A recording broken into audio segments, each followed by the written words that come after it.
예, 오늘 마지막 절기 초막절입니다. 참 열심히 달려오셨어요.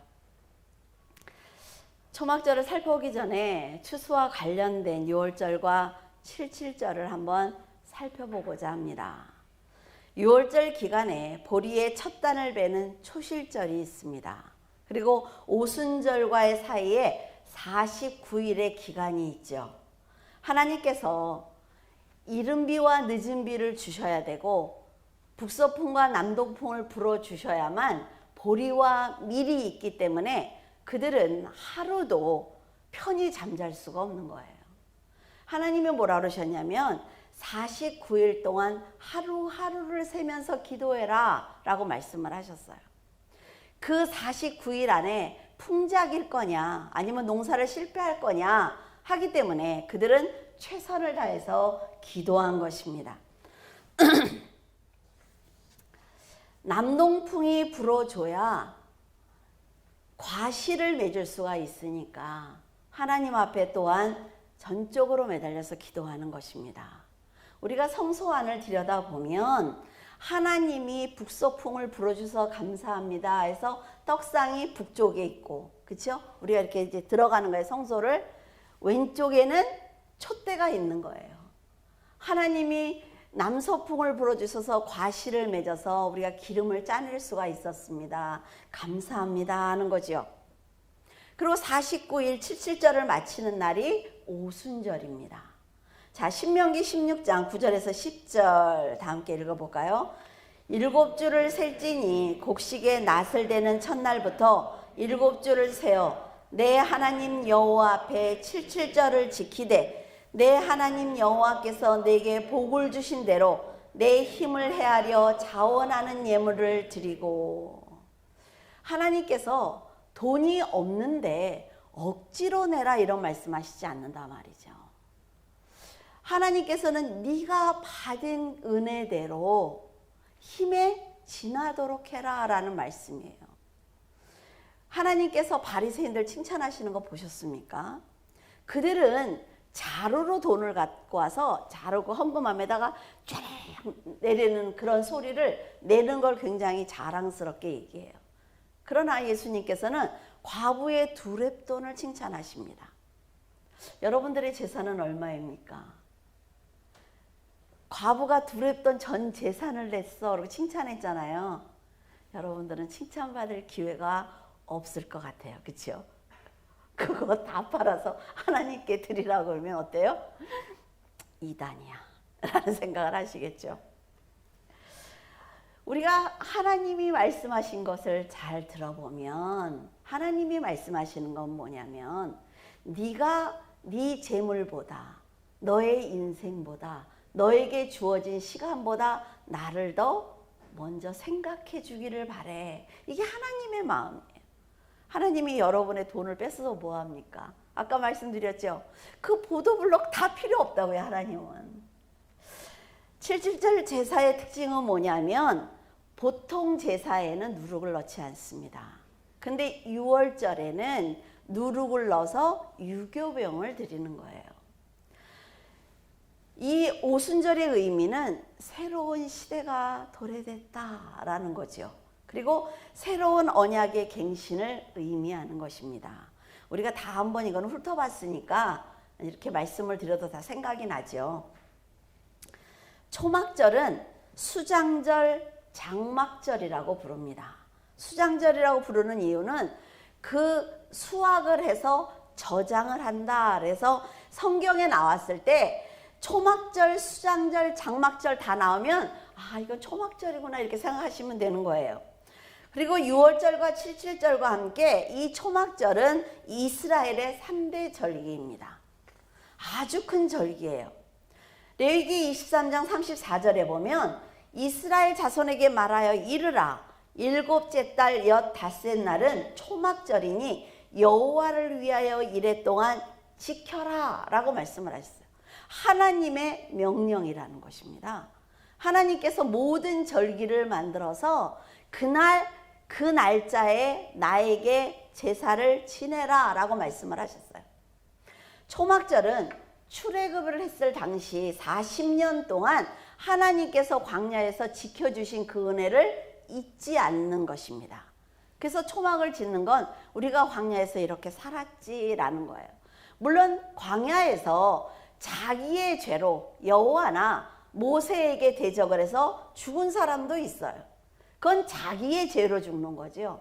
그러나 모든 백성들은 하나님께서 40년 동안 옷도 신발도 해지지 않는 그런 은혜를 주셨단 말이죠. 하늘에서 만나가 내렸어요. 메추라기가 내렸습니다. 요새는 뭐 하늘에서 쥐가 떨어진다고 난리들이에요. 하나님께서 역사하실 때 우리가 먹고 입고 자는 모든 것들은 하나님께서 도와주시는 것입니다. 근데 우리는 우리가 노력을 해서 내가 이만큼 읽었다는 생각을 해요. 하나님께서 그런 생각을 버려라는 것으로 초막을 짓게 하시는 거죠. 절기 동안에는 노동이 금지됩니다. 이거는 뭐냐면 금식하지 말라는 거예요. 이렇게 좋은 날, 이건 축제야. 뭐 그런 사람들 꼭 있잖아요. 그래서 부활절에 교회에서 행사한다 그러면 오늘 금식이에요. 이런 분들이 있어요. 그러지 말라는 거예요. 그러지 말라고.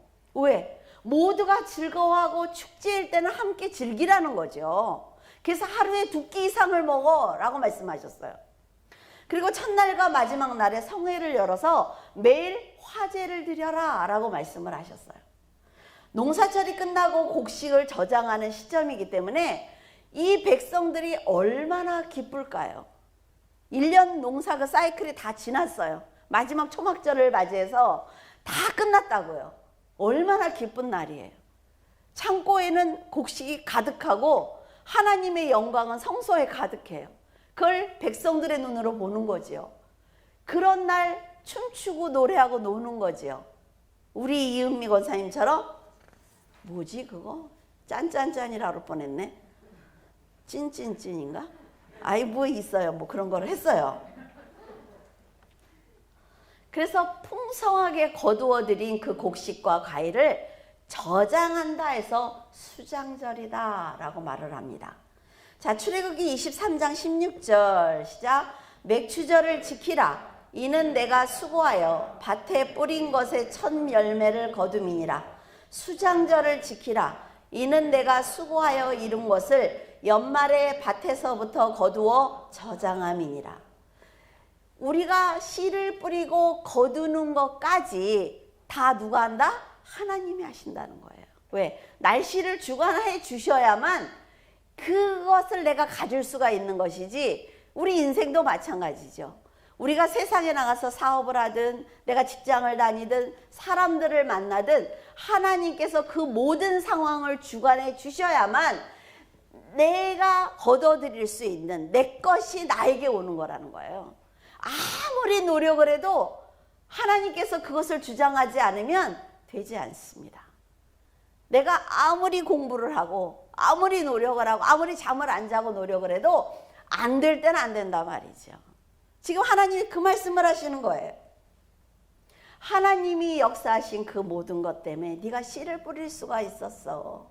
내가 이른 비를 주니까 네가 씨를 뿌릴 수가 있었지.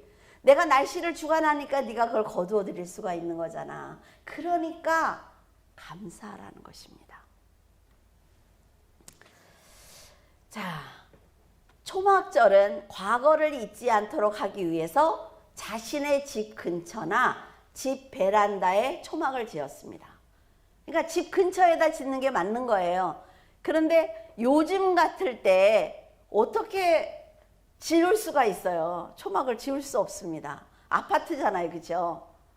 그러니까 아파트 같은 곳에는 어떻게 집을 지을 수가 없으니까 상대방의 그 조망권을 보장해 주는 거예요. 그러니까 축대처럼 이렇게 싸서 올려서 그 베란다에다가 지을 수 있도록 도와주는 거죠.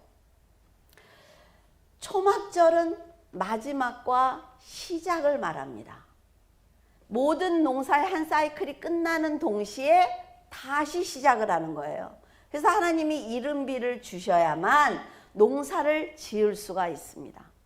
그동안은 건기였기 때문에 땅이 거칠어져 있잖아요. 그러니까 하나님이 비를 주셔야만 쟁기질을 할 수가 있는 거지요. 그래서 하나님께 기도해야 된다 말이죠. 초막절은 추수감사절의 의미를 담아서 보리와 밀, 그리고 포도와 석류, 올리브, 무화과, 대추야자, 이렇게 5 과일을 함께 드렸습니다. 완전히 축제입니다, 이 사람들에게는. 우리도 어때요? 추석 때 막 신나잖아요. 먹을 것도 많고 송편도 빚고 온 가족도 모이고 같은 거예요. 이 사람들도 추수감사절에 그런 의미가 있기 때문에 그렇습니다. 그래서 그들은 그때만큼은 일도 하지 않고 금식도 하지 않고 하나님을 바라보면서 너무 감사하면서 그 일주일을 아주 기쁘게 지내는 것입니다. 초막절을 의식이 있는데 모짜에서 버드나무를 베어오는 것을 시작으로 합니다. 모짜라는 지역이 있어요. 꼭 그 지역에서 그 시냇물에서 성장한 버드나무를 잘라야 되는 거죠. 그때 새벽에 한 팀은 가서 실로암에서 물을 떠옵니다. 성전 곁에 버드나무를 세우고 물과 와인을 부르면서 전제의식을 시작을 합니다. 4가지 식물을 들고 제단을 돌고 난 다음에 버드나무로 자기 몸을 내려치면서 하나님 앞에 회개하는 거예요. 예루살렘 사람들은 초막절이 다가오면 일주일 전부터 어떻게 하면 내 초막을 멋있게 지을까? 내가 어떤 모양으로 어떻게 초막을 짓고 이 재료를 어떻게 구할까? 이 고민만 한다고 그래요. 우리도 어머니들 명절 다가오면 그러잖아요. 그렇죠? 식구들이 오면 뭘 먹일까? 송편을 만들까 말까? 오로지 엄마들 생각은 그거라고요. 초막을 지을 때 반드시 지켜야 되는 규칙이 있는데 집에서 1m 이상 떨어진 장소에 초막을 지어야 합니다. 그리고 지금은 아까 말씀드렸죠. 아파트에. 근데 그 초막은 반드시 별이 3개 이상 보여야 돼요. 그러니까 베란다에다도 초막을 지으면서 별이 3개 이상 보일 수 있도록 초막을 짓는 것입니다. 초막 높이는 약 9m 이상을 넘으면 안 되죠. 그리고 식사는 하루에 2끼 이상을 해야 합니다. 초막절 축제를 거행하는 7일 동안 만약에 비가 오면 하나님께서 화가 나셨구나. 우리가 잘못 살았어 1년을. 이렇게 저주받았다고 생각을 한대요. 지금은 이렇게 까다로운 이유 때문에 예루살렘은 많은 수의, 그러니까 아주 골수분자라고 얘기들 하죠. 그 종교인들이 예루살렘으로 모여들기 시작을 한다고 합니다. 지금도 많은 종교인들이 예루살렘 모여 산대요. 그리고 이것이 너무 싫어. 왜 내가 원하지도 않는데 금식을 해야 돼? 왜 쟤네들을 왜 저래야 돼? 이런 사람들은 텔아비브로 모인다고 그래요. 그래서 거기는 완전히 세속적인 세상이 되고 예루살렘은 종교적인 그런 도시가 되었다고 합니다. 절기마다 예루살렘 전체가 금식을 선포한다고요. 그리고 차도 안 다니고 뭐 이러니까 얼마나 불편하겠어요. 그래서 여행객들이 지금 텔아비브로 모이는 거예요. 초막절에 드리는 제물은 황소 70마리, 어린 양 98마리, 336개의 소제물, 순양 14마리, 순년서 7마리를 드립니다. 그래서 이 초막절에 드리는 번제는 화목제처럼 고기를 사람들에게 나눠주는 게 아니라 이 전체를 태워버리는 거예요. 화제를 드리는 거예요. 다 드리는 거예요, 하나님께. 그래서 사람들이 먹는 게 아닌 거죠. 그래서 황소는 첫날에 13마리, 그 다음날에 12마리 이렇게 내려가요. 그래서 7째 날에 7마리까지 드리는 거예요. 70마리를 드려요. 그래서 제가 다 더해봤어요.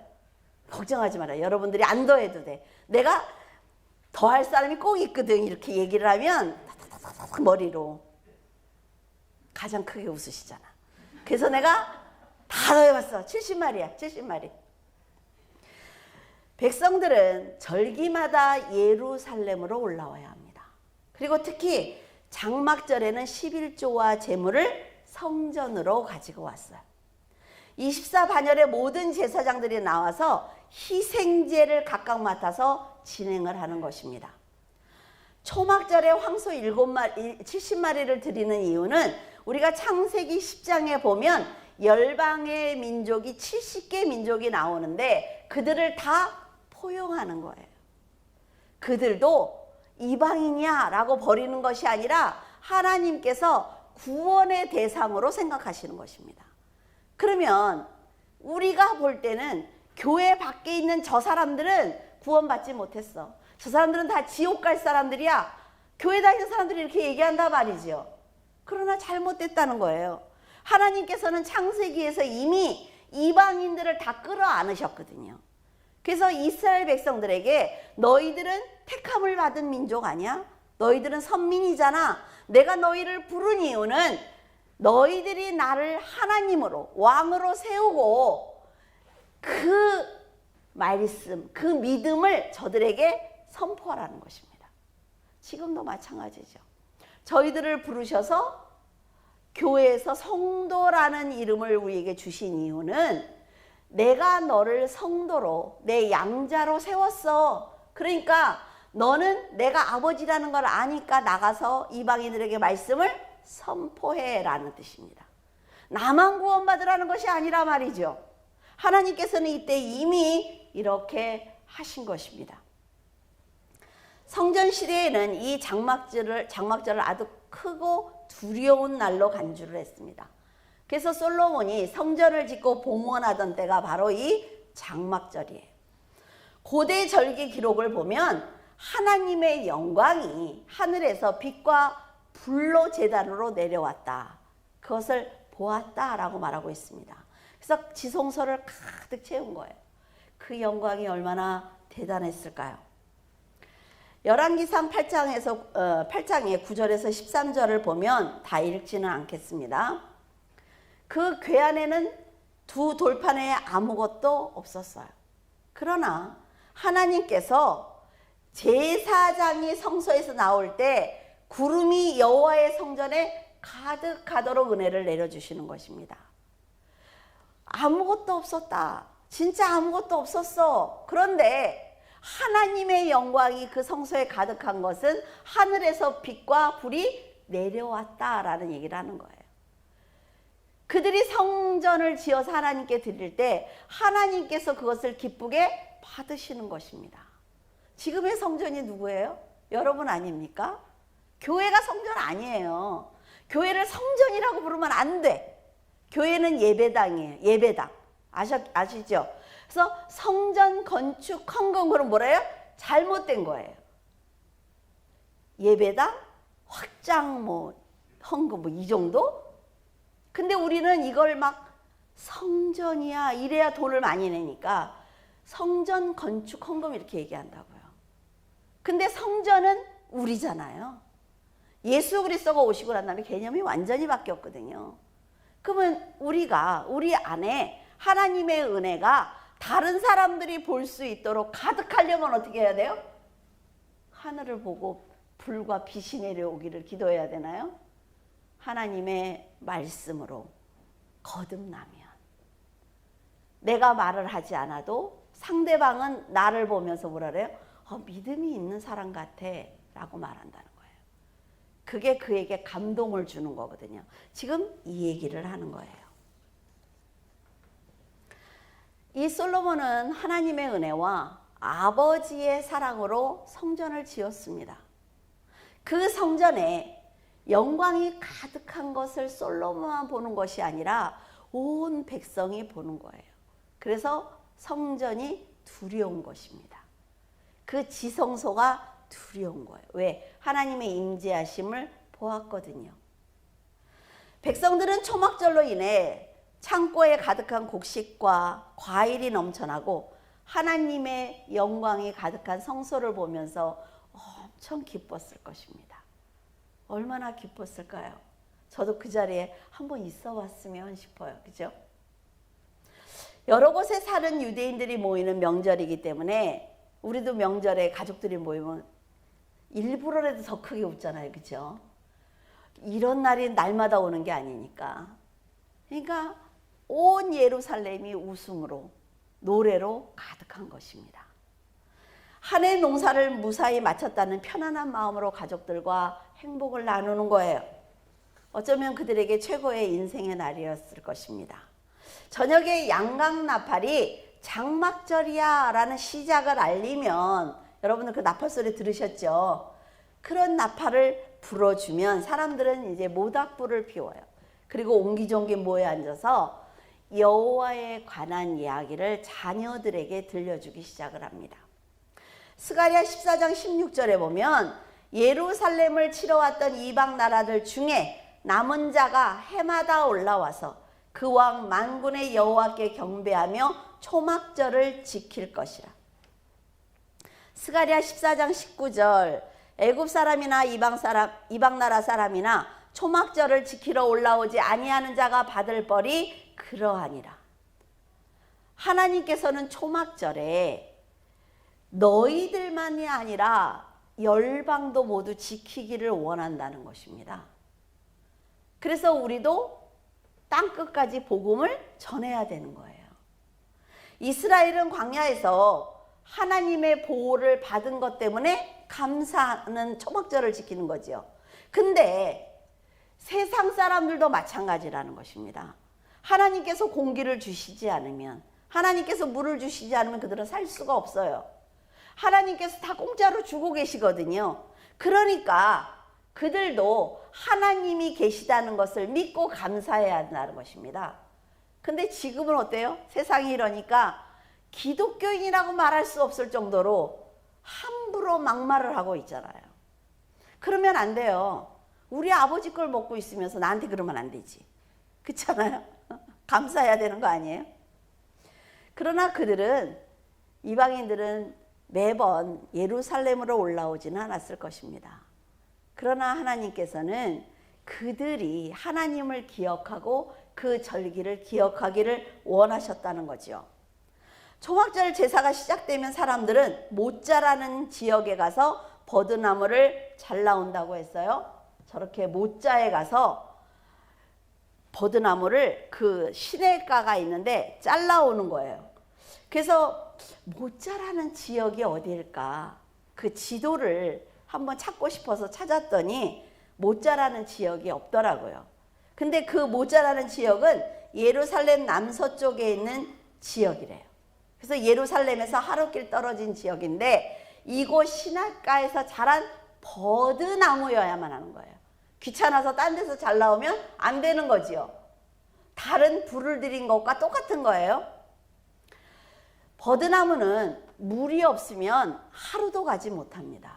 그러니까 하나님께서 말라가는 버드나무를 보면서, 아, 하나님께서 나에게 모든 것을 공급해 주지 않으면 우리는 살 수 없구나 라는 것을 깨달아라 하는 의미로 버드나무를 잘라오게 하시는 것입니다.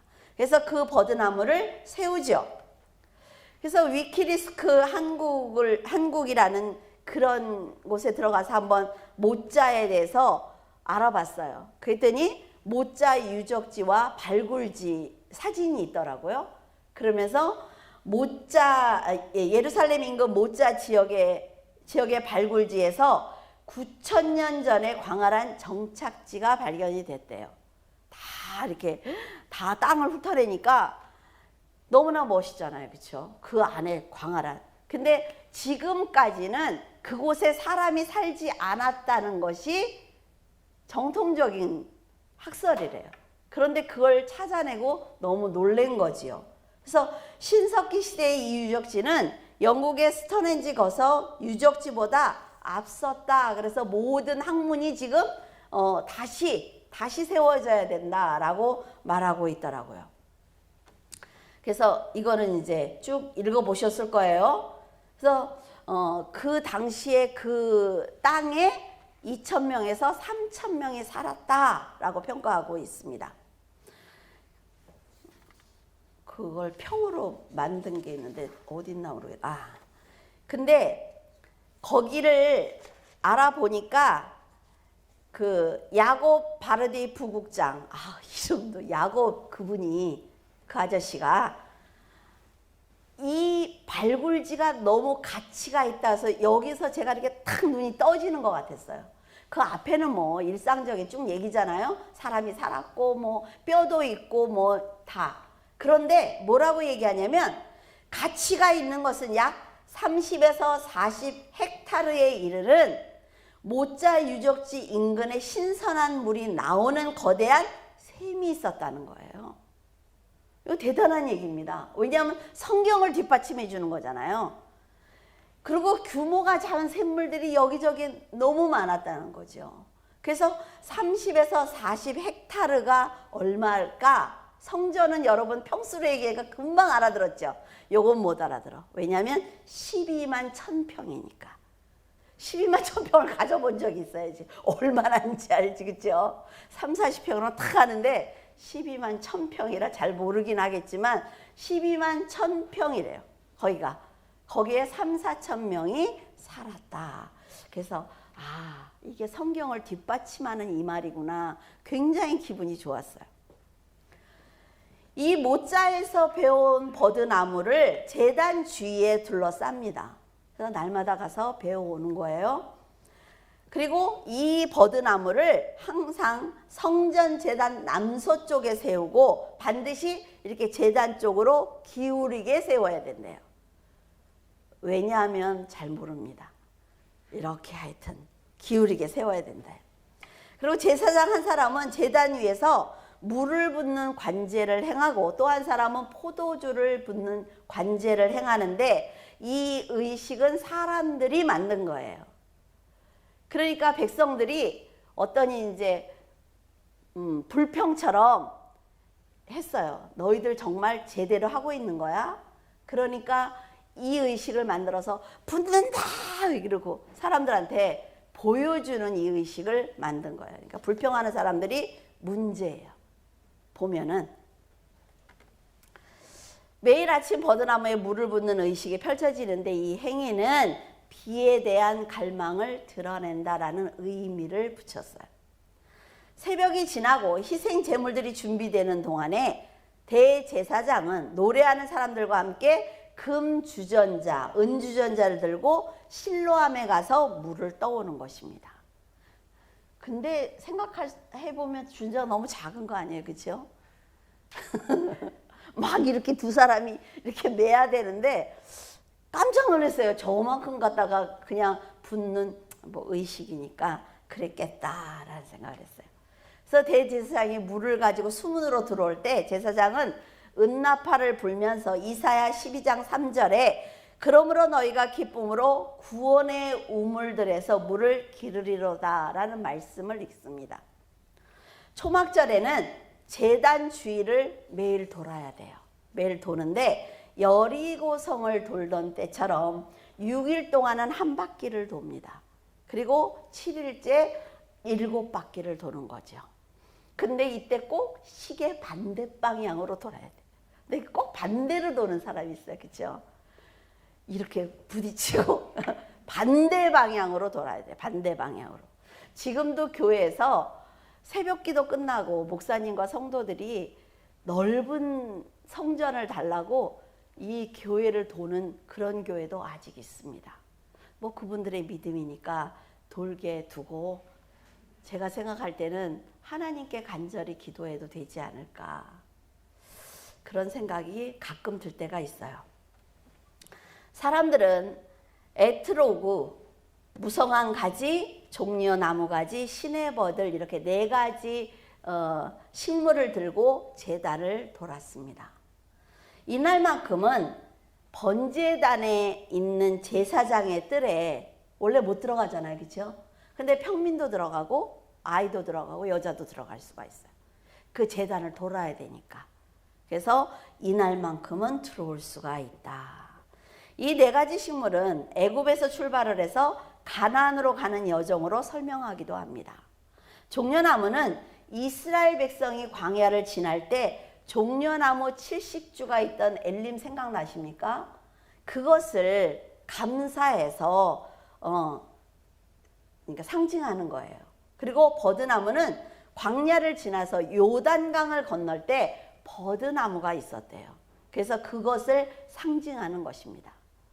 굉장한 겁니다, 여러분. 요단강을 건넌다는 거는 우리가 지금 믿음으로 한강을 건너는 거고 똑같은 거예요. 그것이 하나님께서 저 위에다가 이렇게 물을 쌓아놓고 우리가 한강을 걸어가는 그런 느낌을 생각을 하시면 대단한 일입니다, 이거는. 자, 시편 118편 25절 함께 읽을까요? 여호와여 구하옵나니 이제 구원하소서. 여호와여 우리가 구하옵나니 이제 형통케 하소서. 여기 있는 말씀이 뭐예요? 구원입니다. 구원. 우리가 조금 전에 읽은 말씀에도 구원이 있었죠. 이 사람들이나 지금 우리나 오직 하나님 앞에 간구할 것은 구원입니다. 초막절 7일째 해가지고 8일째 아침까지 행사를 합니다. 자, 초막절 축제의 그림을 한번 볼까요? 요 아저씨는 어때요? 좀 늙었죠? 제 또래인 것 같아요. 이게 왜 그러느냐면 항상 점잖고 항상 사람들을 가르치고 항상 모든 사람들 위해서 대접을 받고 이런 사람들이 이날만큼은 내려와서 먼저 춤을 추는 거예요. 하나님 앞에 모든 사람들이 어린아이가 되는 것입니다. 우리는 어때요? 아이, 이 나이에 뭐를 해요? 이러죠. 그러나 그렇지 않다는 거죠. 하나님이 몇 살이에요? 그 앞에서 나이를 얘기한다니까 우리는. 근데 이 사람들은 초막절에는 다 내려와서 저글링을 하고 춤을 추고 노래하고 이렇게 하는 거예요. 그래서 이 사람들이 먼저 점잖았던 그 랍비들이 먼저 춤을 추고 노래를 하니까 모두가 함께 춤을 추고 노래하는 거죠. 그래서 밤새 노는 거예요. 밤새 놉니다. 그 대신 가운데 펜스를 쳐서 여자와 남자가 갈라질 수 있도록 돕는 것은 있습니다. 그런데 생각을 해보세요. 이렇게 펜스를 쳐서 못 가게 했는데 가늠한 여인이 아침에 잡혔잖아요. 그렇죠? 그러니까 말려도 소용없다니까. 말려도. 우리 그 촛불 생각나지요? 4개의 촛불이 있었어요. 그렇죠? 큰 스탠드가 이렇게 있었잖아요. 밤새 거기에 오일을 부으면서 불을 밝혀주는 거예요. 그러니까 제사장들이 얼마나 고생했겠어. 사다리 놓고 거기 기어 올라가서 또 붓고 참 애써요. 그렇죠? 그래서 이 사람들은 너무 밤새 하나님 앞에 찬양하고 나팔을 불고 노래하고 춤추고 너무 즐거운 날인 거예요. 이렇게 놀고 난 다음 날 레위인들은 니카노 문의 앞으로 나옵니다. 니카노 문 기억나죠? 앞에 15개의 계단이 기억이 나죠? 거기 서서 나팔과 플룻과 하프 현악기로 시편 15편을 읽는 것입니다. 한 계단씩 내려올 때마다. 여러분들 이거 찾아 읽으셨어요? 시편 120편에서 134편까지 짧은데 다 읽으셨네, 얼굴을 보니까.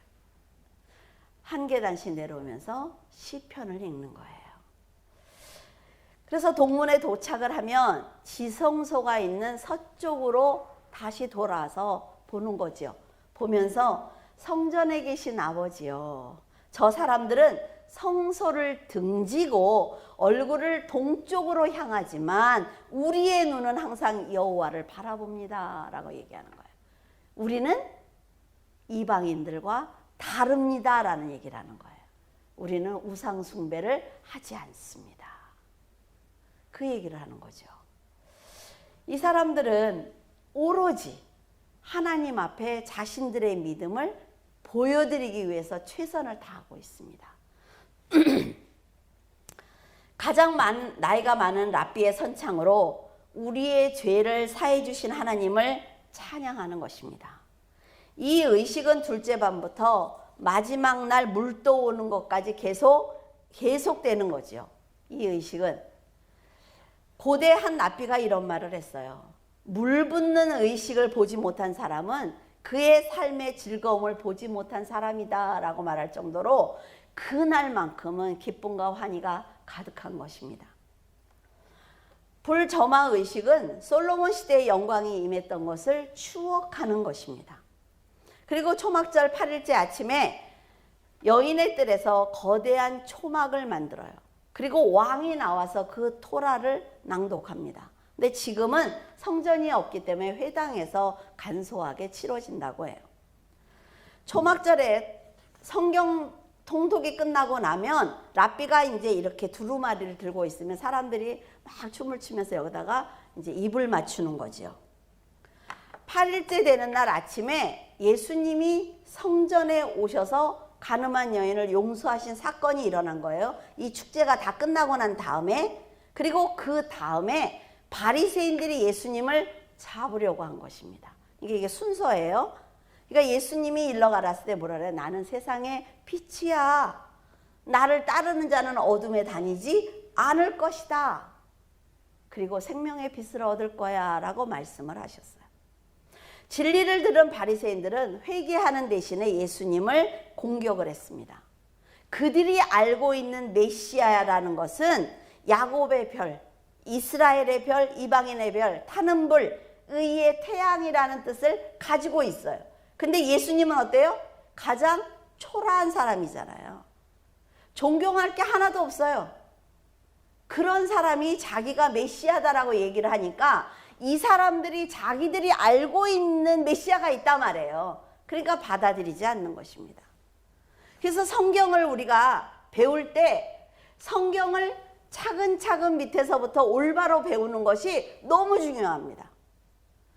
왜냐하면 내가 생각하는 신앙을 가지면 너무 힘들어요.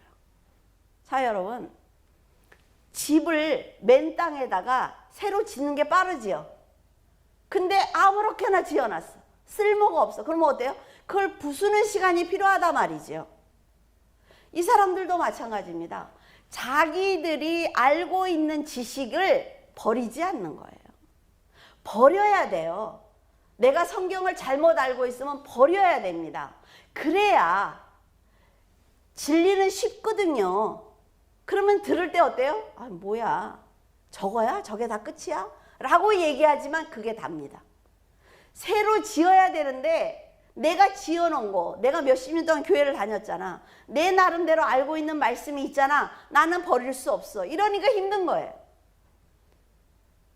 그러니까 이 사람들이 지금 예수를 받아들이지 않는 것입니다. 그러니까 예수님 뭐라 그래요? 요한복음 8장 23절에서 25절 시작. 예수님께서 이르시되 너희는 아래에서 났고 나는 위에서 났으며 너희는 이 세상에 속하였고 나는 이 세상에 속하지 아니하였느니라. 그러므로 내가 너희에게 말하기를 너희가 너희 죄 가운데서 죽으리라 하였노라. 너희가 만일 내가 그인 줄 믿지 아니하면 너희 죄 가운데서 죽으리라. 그들이 말하되 네가 누구냐? 예수께서 이르시되 나는 처음부터 너희에게 말하여 온 자니라. 세상을 창조하실 때 말씀하셨던 그분, 율법을 주신 그분, 세상에 오셔서 자신이 하나님의 아들이고 성전이고 안식일의 주인이라고 말씀하신 그분, 나는 처음부터 하나도 속이지 않고 너희에게 다 말했어. 너희들이 믿지 않는 거야 라고 말씀하시는 거예요. 예수님의 말씀을 사람의 생각으로 들으면 절대로 듣지 않습니다. 정말 그렇다고? 어디에? 이단으로 빠지는 거예요. 사람은 누구든지 자기가 알고 있는 지식이나 상식, 그리고 자기가 세워진 판단만큼만 생각을 해요. 답답하죠? 애기들하고 대화를 해보면 굉장히 많이 아는 것처럼 얘기를 하잖아요. 그런데 뭐예요? 아니잖아요. 방향이 틀렸잖아요. 그렇죠? 이들도 마찬가지라는 거죠. 지금 예수님이 초막절의 주체예요. 주인입니다. 그 앞에서 내가 빛이야 라고 얘기를 하는데 그들은 그 형식에 매여서 당신은 소용없다고 말을 하는 거죠. 우리는 모두 천국에 가고 싶어 합니다. 재림 예수를 기다리고 있어요. 그런데 어떻게 해야 간다고 그래요? 유일하신 하나님을 알아야 된다. 그리고 그분이 보내신 예수 그리스도를 알아야 간다고 얘기를 하고 있어요. 근데 우리는 그분들을 아는 것에 관심이 없습니다. 그러니까 못 가요.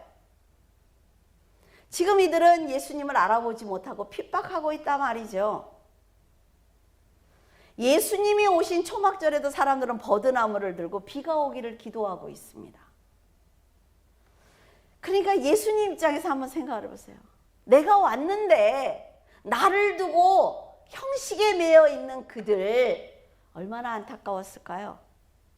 근데 여러분, 진리를 아무리 알려줘도 그 진리를 육적으로 듣는 사람은 그 말씀을 진리답게 생각하지 않습니다. 받아들이지 않아요. 예수님이 아무리 영적으로 말씀을 하시고 나는 위에서 났고 너희는 아래서 났어. 너희는 세상에 속했잖아. 그러니까 내 말을 들어야지. 나는 갔다 왔거든. 해도 안 듣잖아요. 지금도 마찬가지입니다. 전도해보세요, 여러분. 돈 있는 사람들은 안 들어요, 더. 왜? 뭔가를 부족을 붙이고 뭔가 가서 빌어야 이게 유지될 것 같거든요. 너무나 안타까운 일이죠. 자, 마태복음 17장 4절 시작. 베드로가 예수께 여쭈어 이르되 주여 우리가 여기 있는 것이 좋사오니 만일 주께서 원하시면 내가 여기서 초막셋을 짓되 하나는 주를 위하여 하나는 모세를 위하여 하나는 엘리야를 위하여 하리이다. 자, 변화산에서 베드로가 예수님과 모세와 엘리야가 서 있는 것을 보는 즉시 초막을 짓겠다고 얘기를 했습니다. 이건 뭐냐면 우리도 그러지 않습니까? 내가 뭐에 관심을 갖고 있어요. 관심을 갖고 있는데 누가 탁 말을 하면 툭 튀어나가는 게 뭐예요? 내가 관심을 갖고 있는 말을 해요. 지금 이 베드로도 마찬가지죠. 자기가 어떻게 하면 초막을 짓까? 나는 지금 어떻게 초막을 짓지? 예수님을 따라다니면서 난 초막을 과연 지을 수 있을까? 뭐 막 이런 생각을 하고 있는데 탁 나타나니까 그 세 분을 위해서 내가 초막을 짓겠습니다. 이렇게 얘기를 하는 거예요. 그래서 이것을 거의 초막절에 일어난 일이다 라고 보고 있습니다. 근데 이 베드로가 짓겠다는 초막은 으리으리한 게 아니에요. 그냥 초막이야. 초막. 허름한 임시 가건물이에요. 그래서 히브리어로 수카라고 얘기를 합니다. 자, 레위기 저기 수전절을 잠깐 짚어주고 가야 돼서 여러분들한테 설교를 이렇게 드린 걸 참 다행이라고 생각을 해요. 지금 앞에서 지금 거의 다 했어요.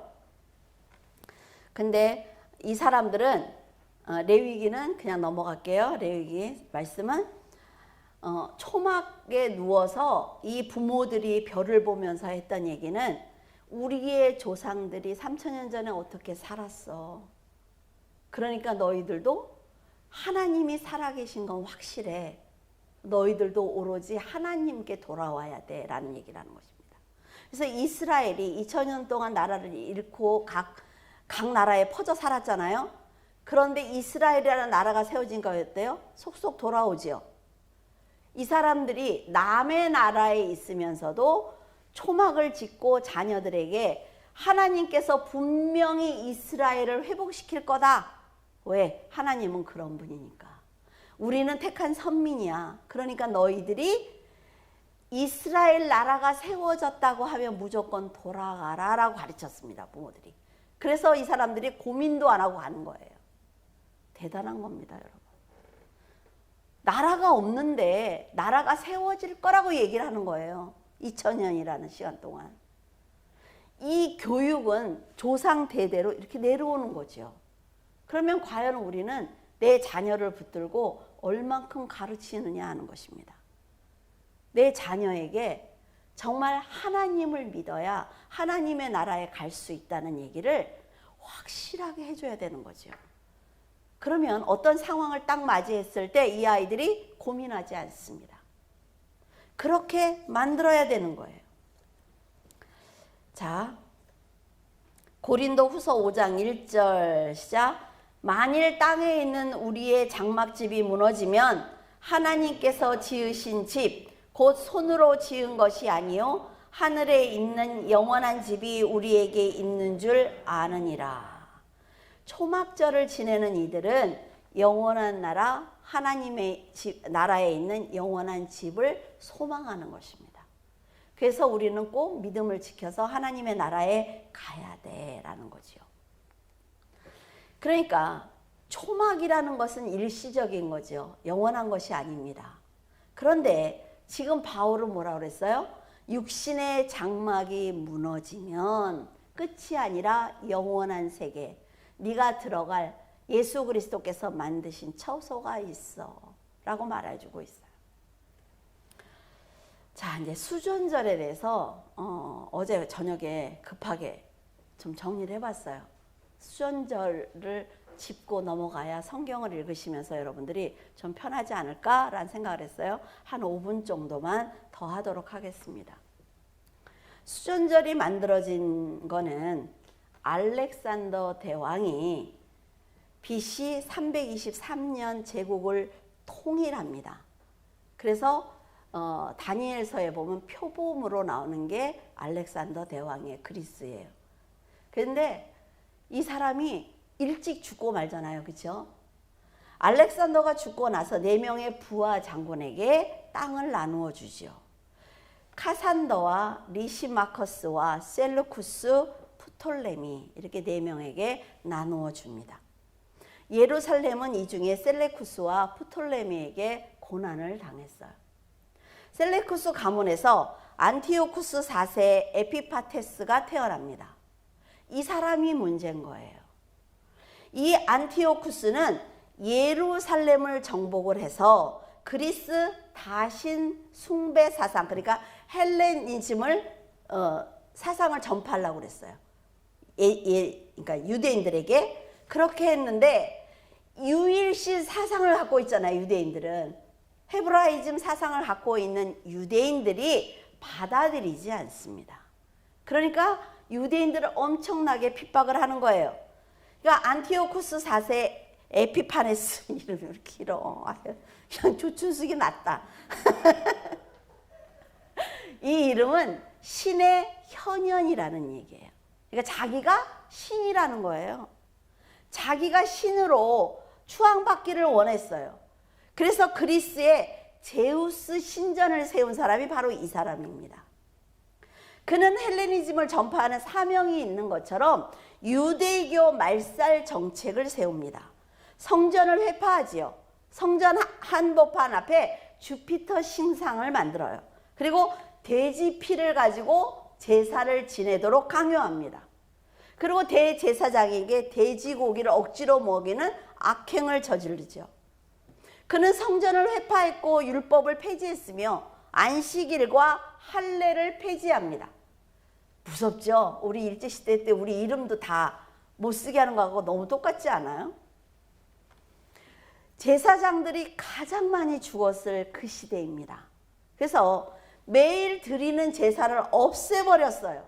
성경 4번이란 4번은 다 태워버렸습니다. 우상숭배의 극치를 이루는 것입니다.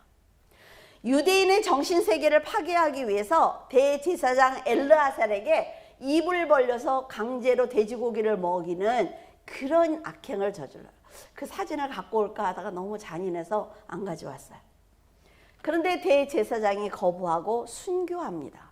그냥 죽어버려요.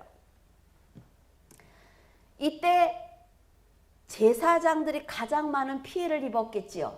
그러니까 제사장들이 주동이 되어서 반발을 합니다. 이 시대를 마카비 시대다라고 얘기를 하는 거예요.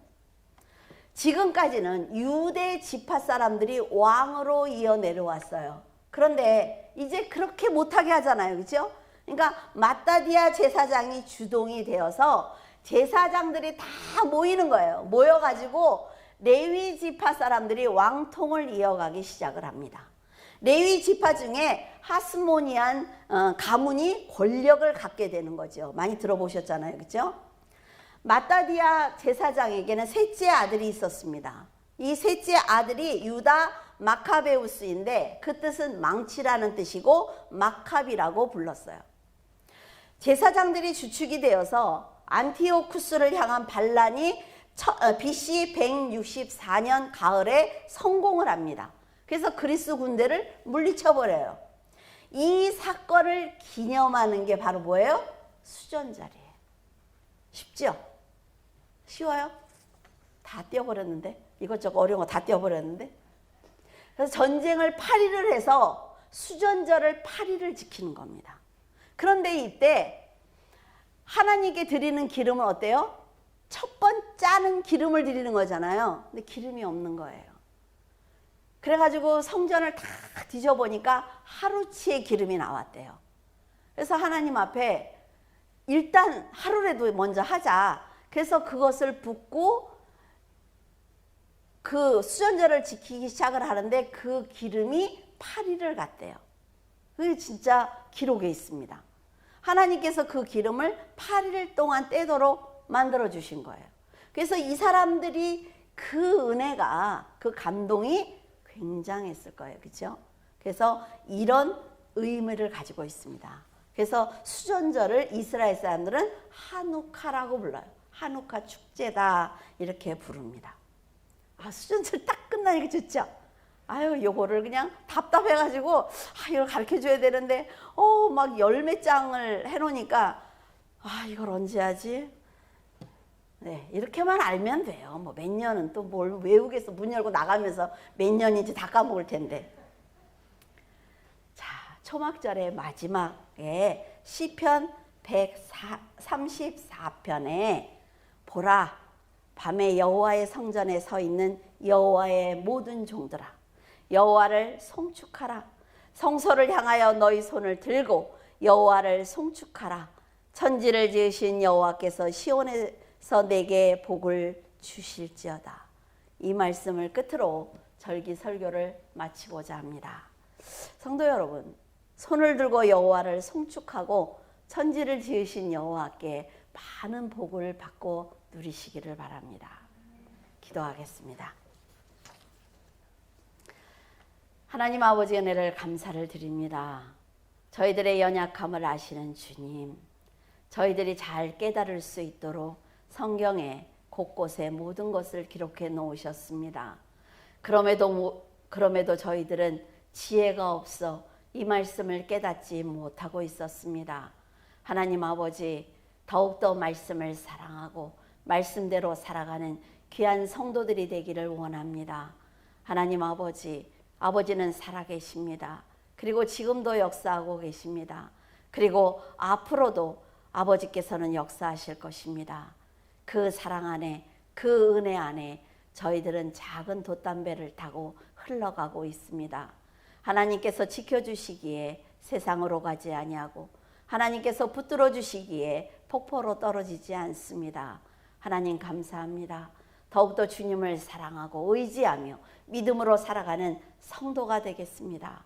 아버지를 경배하며 사랑하며 아버지를 위대하다고 외치는 귀한 성도들이 되겠습니다. 언제나 사랑합니다. 감사하며 우리 주 예수 그리스도 이름으로 기도드립니다. 아멘.